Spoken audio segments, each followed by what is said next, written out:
Okay, am I live? Well, I am. I am live. I am alive. Um, what? How's everybody doing today? Um, I'm doing this little live stream uh, before I go take a nap to rest up for the chat tonight with Nick and Anthony and Patrick, and also it is the season finale of Survivor. And that's a whole, 3+ hour event. Survivor is the only television show I watch, and kind of a big deal for me. Um,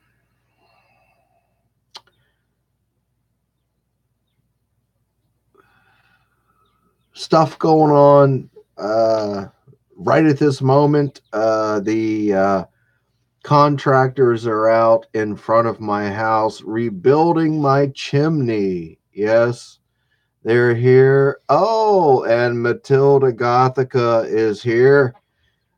One of my disciples, my devotee. Yeah.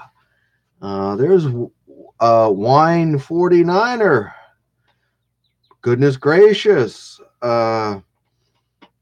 I don't think we've seen you around here in the live streams yet. Uh, Captain UK Pop Culture Fun, yeah, another regular around here. And there's Rig, Mr. Rigamortis, and Goomba. Goodness, people are filing in the door now. Um, uh, Tech was I saying?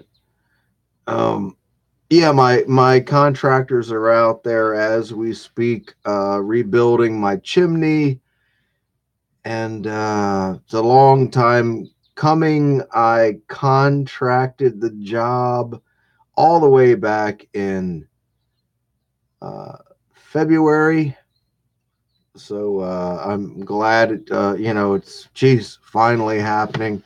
They're doing a superb job.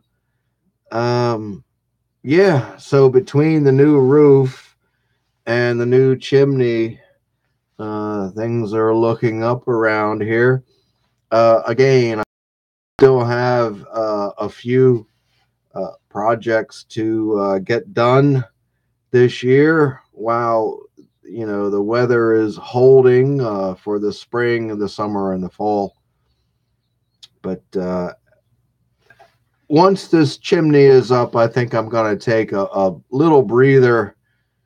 I tend to fret over this stuff, and it takes a lot out of my nervous system and stuff like that. Anyway, so I don't intend to make this live stream uh, particularly long or anything like that. Um, oh, Matilda says it's bloody hot there. Um, Hey, Matilda, where are you again, my dear? Refresh my memory. Where are you in the world? If it's bloody hot, um, in Israel. Wow. Yeah, you are a ways away, aren't you? Yeah. I hope you got air conditioning, right? Yeah. Um, what else? Oh, I don't really have too awful much to talk about. I mean, I could tell you about the dreams I had last night and, crap like that, but I don't think you all want to hear about that. Um, I'm kind of the theme of my live streams, I'm finding out I've only been doing them for about a month or so, 5 weeks, maybe something like that.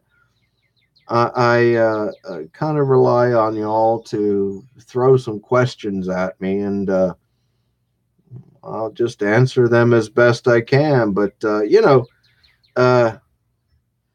if you don't have any questions, I mean, that's okay too. We can all just check in and say hi to everybody, which everyone seems to be doing. Yeah.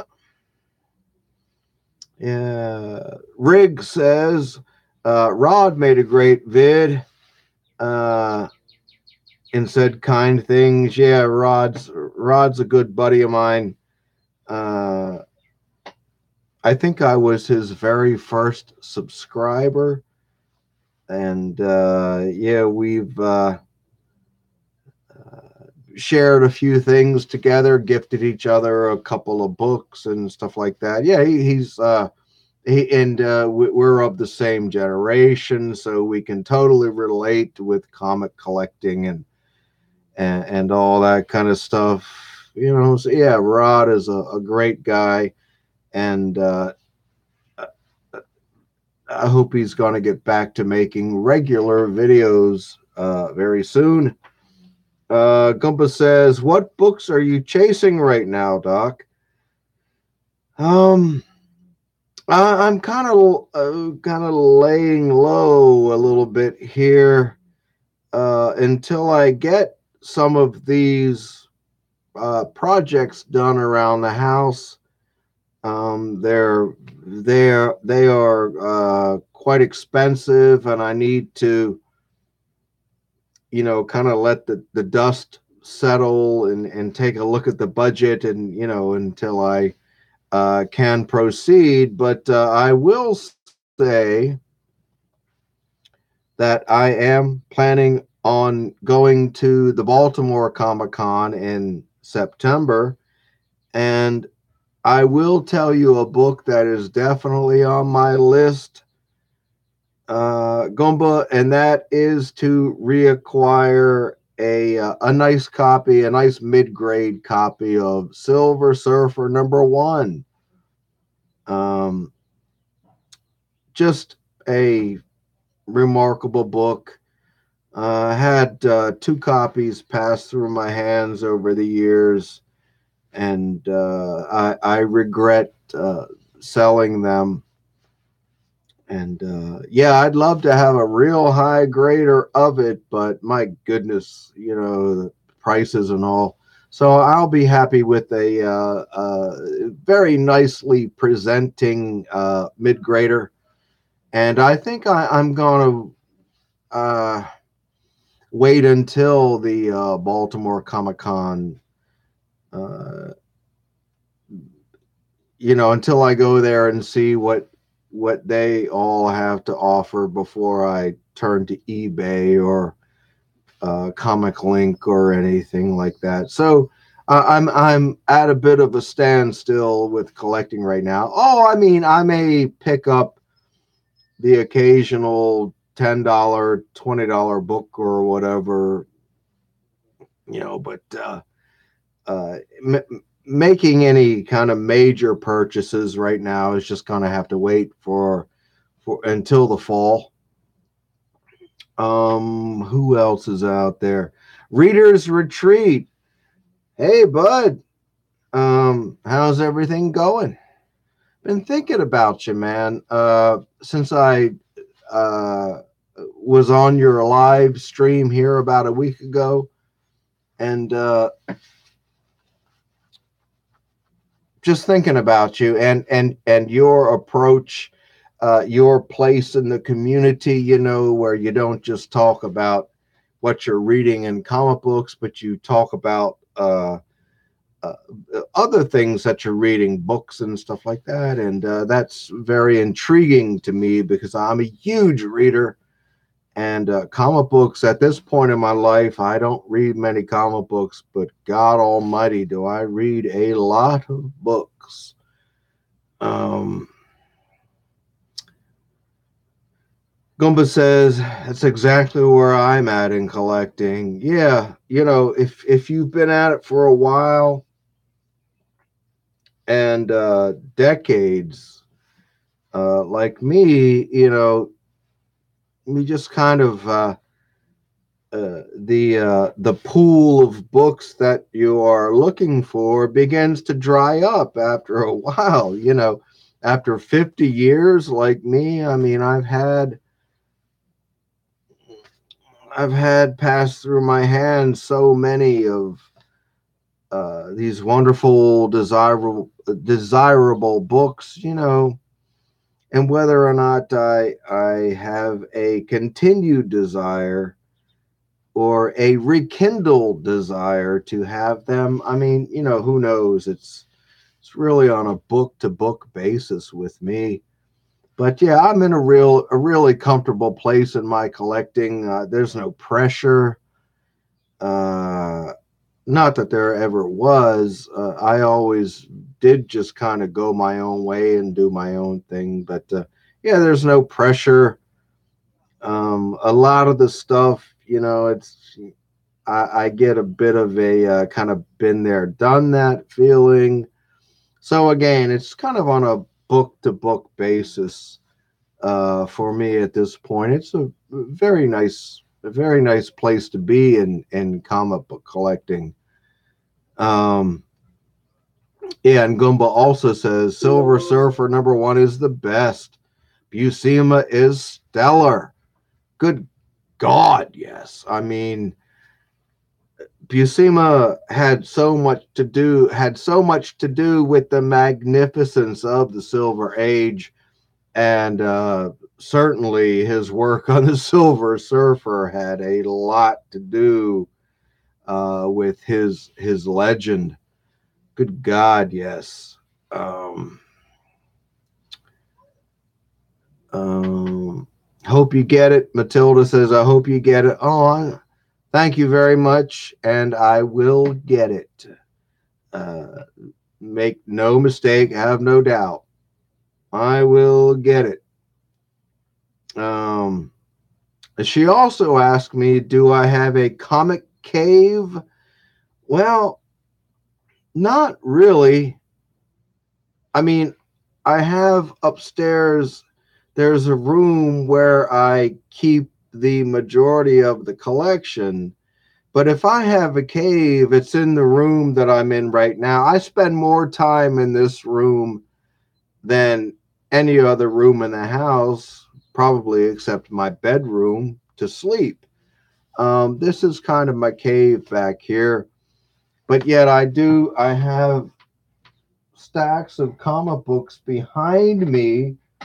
I have like 200 comic books on the floor here behind me, and not to mention right around the corner, uh, right over here in what is mud room, the slash the laundry room. When you come in the back door, I've got probably 200 or 300 more books on a shelf, but the lion's share is upstairs. But even then, I don't consider that, like my cave. This is my cave. Where you see me now, this is my cave. Um, Joker 68, Kurt, he's out there. How you doing, bud? Yeah, everyone's saying hi. Yeah, there's Bub's Comics. Yeah, how you doing, Bub? Hey, Doc. All day I look forward to reading a comic when I get home, and still have only been averaging 3 a week or so.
again, that's a big question, and it's kind of hard to you get outside of the realm of Gil Kane, and hard to answer. But the first thing that sprang to my mind was Bernie Wrightson.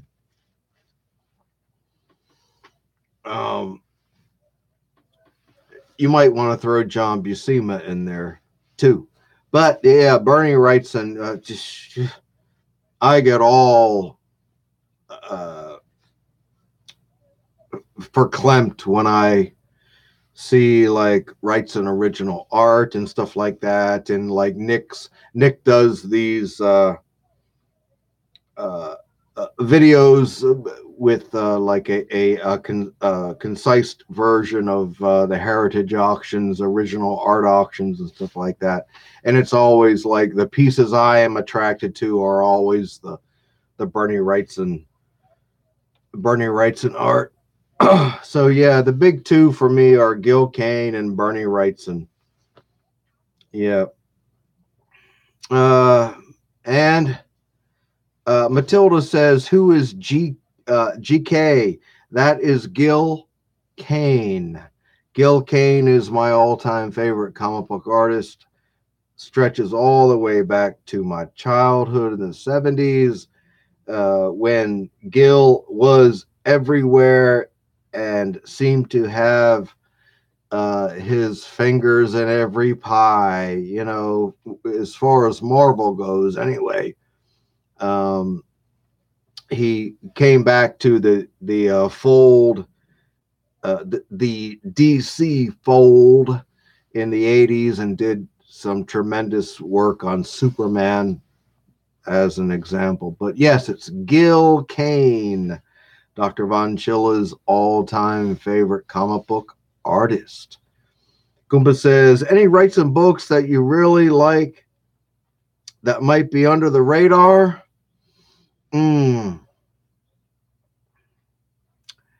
I don't really know if there are any that are under the radar.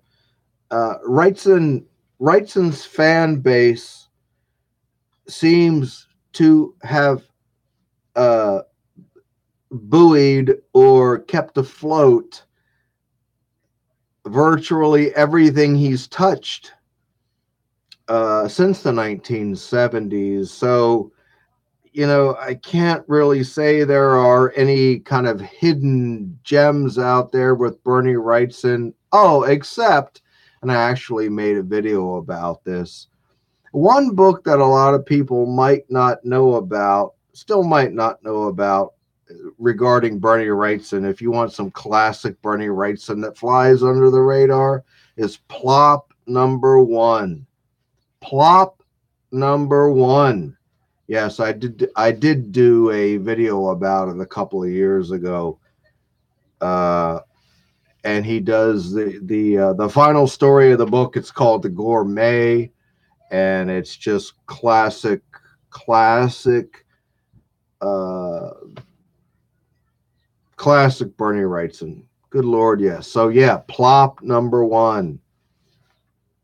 Okay. We'll saying hi. Yeah, both amazing artists indeed. Gomba, yeah.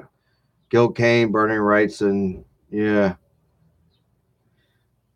Kurt says, yeah, John, I would love to have the original art of Swamp Thing number 7. You know why? Oh, yes, of course I know why. It's part of what is arguably the greatest 10-issue run in the history of the entirety of comic books. Swamp Thing number 1 through 10, issue number 7 with the Batman. Right? Yeah, got it. TJ Watson, how you doing? How you doing, man? Yeah, Gil Kane covers for Marvel in the 70s were amazing. Yeah, and they were everywhere, my man. Even and I've talked about this before, but I don't know if it's still sunk in to a lot of collectors, like how many covers Gil Kane did on the big keys.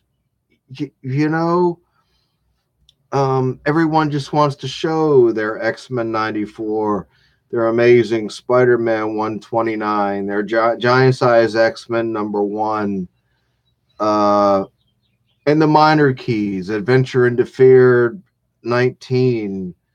Um, and I know I'm missing all kinds of stuff, but I'm just kind of talking off the top of my head here. But it's like Gil doesn't get enough recognition for the number of covers he did for the big keys in the 1970s. But he did. I mean, he drew literally hundreds of covers. He was everywhere every month. And I suppose that is why Gil is my favorite comic book artist. He was just inescapable to my generation, and is critical to our remembrance, of our comic history. Yeah. Goomba says, plop #1. Never knew it had a Bernie Wrightson work in there. Oh my God, man. Oh my goodness gracious. Don't Google it first or anything like that. Just buy the damn book and read it for yourself and let your jaw drop at the incredible, astonishing Bernie Wrightson artwork. Hey, yeah. Yeah, plop #1. Goodness gracious. Oh, and there's Gene, Paul, Ace, Peter, G Pap, Sean. How you doing, bud? 100% Patchwork Man. Yes, indeed. Swamp Thing. 1972 Swamp Thing. Patchwork Man. The whole thing. #1, 2, and 3. That little nugget. Oh. Oh. Yeah. TJ Watson says, was plot #1 the frog leg story? Yes, it was. Yeah. Yeah. Captain UK Pop Culture Fun says, I agree. The Gourmet was quite simply a work of genius. Yep, I agree, man. Great tale.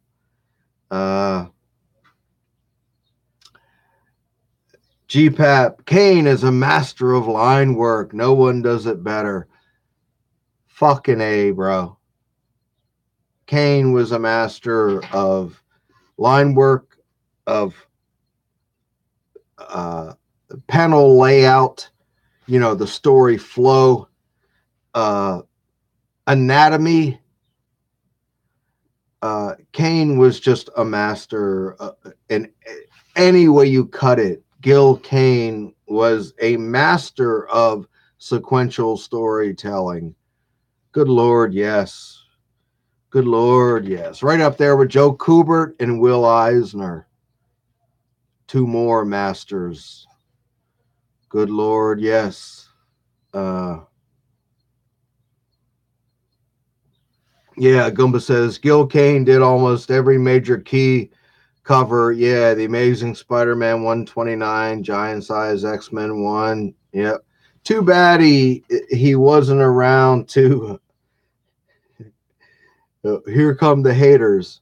But too bad he wasn't around to do the cover for the Incredible Hulk 181, or as I call it, the Involuntary Hurl 181, because the cover is just horrific. It's just a travesty. It's horrible. Hey, and I say this as someone who bought that book off the rack, okay? So give me a little bit of leeway here. Hey. As a matter of fact, that was I was a regular reader of the Hulk from about 1972 through 74, and 181 was the last issue I bought until number 197, which has the incredible Bernie Wrightson Man-Thing cover. So yeah, I was not impressed with Wolverine, as a kid, but yeah. Where was Gil when Hulk 181 needs a memorable cover, or at least a well-drawn cover? Oh, I can see the torchlit mob coming after me already. Oh well, fuck it. Yeah. GPAP says Kane and Murphy Anderson, Silver Age DC work. Can even make a Marvel head like me weak at the knees. Yeah, I got you, man. Quintessential Silver Age DC. Good Lord. Oh, good Lord, yes. Yeah, Gomba says Gil Kane covers X-Men 94, Marvel Premiere #1, Amazing Spider-Man 101. Yeah, and I know I'm forgetting even more of them. There's just Gil Kane. No one ever talks about it. No, do we just take it all for granted? Is it just a coincidence that Gil Kane illustrated all these covers for all these keys? But no one ever talks about that. Everyone just kind of blithely shows their books, and no one ever says, dig Gil Kane kicking ass on this classic cover. Well, I do it, and yeah, I don't want to say no one ever does that, because there are some people out there that do indeed, when they do their hauls, they give the good old Gil his due. But I think by and large, for the most part, the topic of Gil Kane illustrating the covers of these mammoth books of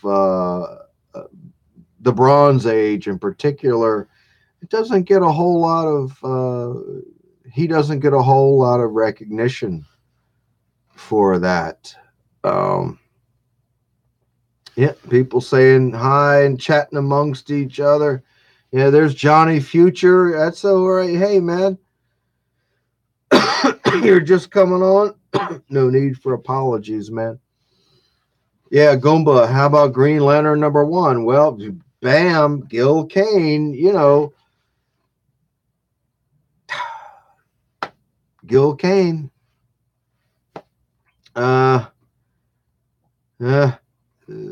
Captain UK Pop Culture Fun says, ha! You are going to be like someone in Strange Tales, with all the villagers chasing you down if I keep knocking the cover of Hulk 181. Well, I've been knocking that shit for more than 30 years. They haven't got me yet. Captain. So, and I'm harder than I've ever been. So I don't know if they're ever going to get me. Huh? Yeah, there's Paulo Costa. What's up, my man? Another one of my hardcore droogies. Yeah. How's it going, droogie? Yeah. There. Oh, my goodness. Now, here is my brother from another mother, Shannon. Solid 4-string bottom end. Yeah. You're on your way to work. Just wanted to drop in and say hi. Yeah, man. Let me know, Shannon. Email me, or let me know when the best time is for you. I mean, I can't promise anything. I kind of do these live streams kind of on the fly whenever the mood strikes me. But I would definitely, I know you have a new work schedule and stuff like that, so I would definitely be interested to hear when the best time might be for you to be around, my brother, for you to be around. Shannon,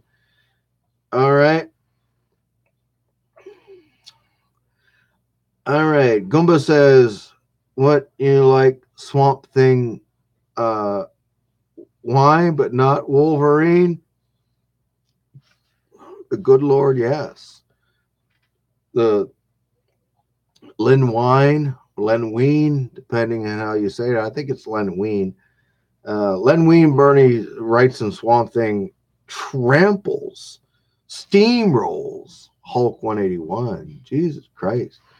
Just for being a comic book, just as an artifact, just as you hold one book in your hand and then here's the other. There's no comparison. No comparison whatsoever. One is like Paul McCartney, the other is like Miley Cyrus. You know, I mean, it's just the way it is. You know, it's not my opinion. That's just the way it is. Oh. Paulo says, "Are we talking Gil Kane?" Oh yeah. Have you ever noticed most Bronze Age body poses were Gil Kane swipes? Yeah, Starlin, Sienkiewicz, Mike Zack. Yeah, everybody did it. Everybody did it. TJ Watson. I like 181 so much I cut multiple copies up and made a collage out of it. I actually had that idea. Just like cut 30 copies up and then piece them all back together. Um, that sounds like a bunch of fucking fun to me, actually. but that's just me, you know. Uh, Captain UK Pop Culture Fun says, "I honestly think anyone who knows anything about comics must surely realize the importance of Gil Kane to the industry." Yeah, we would hope so, right? And I think there may be a faction, probably of newer collectors out there that still haven't cottoned on to Gil Kane's magnificence.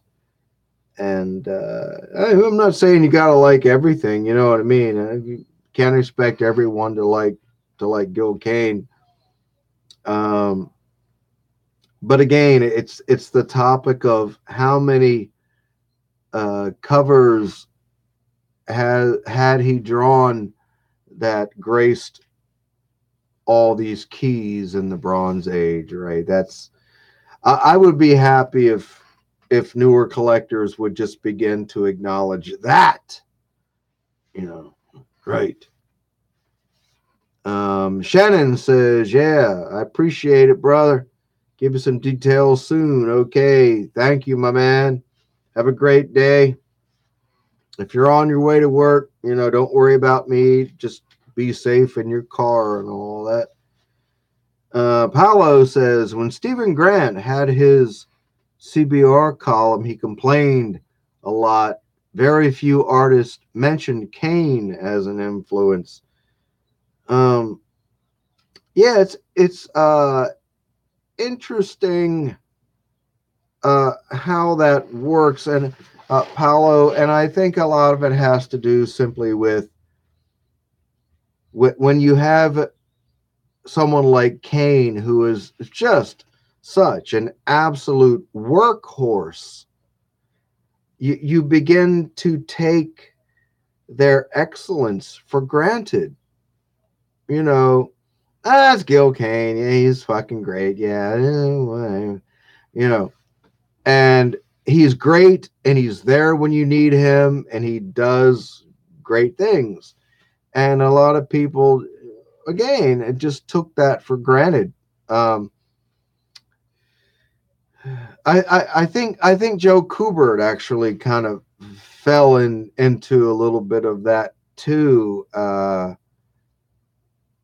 Now of course Joe's forte was the war books, but again I think a lot of people took his greatness and his ability to just churn out magnificent product day after day, week after week, month after month, year after year. They kind of took that for granted.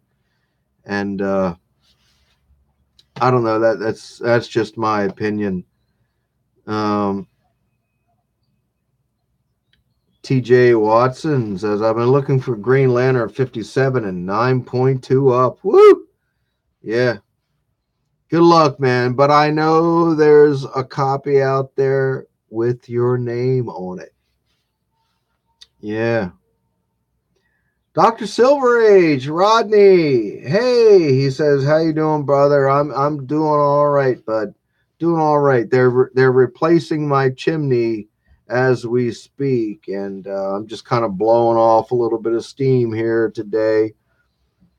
Um, and actually, they're going to go to lunch here soon, and I'm going to have to check in with them here in a few minutes. So I'm going to wrap this up here shortly, just as a heads up. Goomba says Iron Man #1 is probably one of my favorite Gil Kane covers. Unfortunately, I sold my copy like an idiot. Iron Man #1, that's Gene Colan, bro. Iron Man #1, that's Gene Colan, man. Captain UK Pop Culture Fun says, laugh out loud. The modern collectors would probs latch on to Gil Kane more if they started reprinting his covers on present day variants. Yeah, actually, that's not a bad idea, right? Just explode Gil Kane covers onto the new variants of the day, and don't even tell anybody they're reprint covers or anything like that. Just explode them out there. I bet these new collectors would shit their pants. And you go on eBay and like the Gil Kane variants are like selling for hundreds of dollars, a week after they're printed and stuff, as they should. Ah, all right. Yeah. Rodney says, I always felt George Perez and Gil Kane styles were similar. The smoothness and clean pencils. Huh. Let me let me think about that, Rod.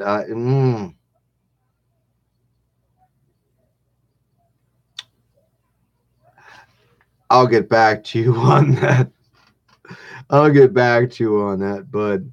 Oh, there's Marvel the Cross 316. There's an old buddy of mine. How's it going? It's going all right. Going all right, bud. I hope everything's going real well for you. Paolo says Joe Kubert became a lot more famous in Europe in the 1990s and early 2000s when he did a story for the Italian Western comic Tex, plus his Facts from Sarajevo. I've kind of heard about those things. I'm not familiar with them, but yeah, good for Joe. I mean, the more exposure, the better. Hey, Matilda. Bye bye, y'all. Yeah, it's been fun. It has been fun. And actually, I'm going to be signing off here in just a couple of minutes myself. Again, I have to get out here and talk to these contractors before they run off for lunch. But people saying hi. There's Alex, the comic hoarder. Hey, how you doing, Alex? You got an auction coming on tonight, right?